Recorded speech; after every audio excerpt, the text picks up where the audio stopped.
విచారణ కోసం తెలంగాణ ప్రభుత్వం ఆదేశాలిచ్చింది. డీజీ చారు సిన్హా నేతృత్వంలో 7 సభ్యులతో కూడిన స్పెషల్ ఎంక్వైరీ టీం సెట్ ఏర్పాటు చేసింది. ధరణి టెండర్ ప్రక్రియపై సమగ్ర విచారణ చేయాలని సూచించింది. వెండర్ ఎంపికలో అక్రమాలపై ఆరా తీయబోతోంది సెట్. డేటా భద్రత, గోప్యత ఉల్లంఘనలపై విచారణ జరపనుంది. పోర్టల్ డిజైన్, సిస్టమ్ లోపాలపై దర్యాప్తు చేయబోతోంది. అనధికార లావాదేవీలు, రెవెన్యూ నష్టంపై విచారించబోతోంది.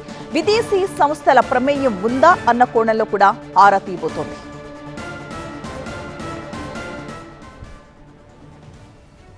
ధరణి పోర్టల్ పై ప్రత్యేక విచారణకు తెలంగాణ ప్రభుత్వం ఆదేశాలిచ్చింది. డీజీ చారు సిన్హా నేతృత్వంలో 7 సభ్యులతో కూడిన ఒక స్పెషల్ ఎంక్వైరీ టీం సెట్ ఏర్పాటు చేసింది.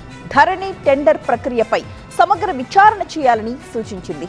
వెండర్ ఎంపికలో అక్రమాలపై ఆరా తీయబోతోంది సెట్.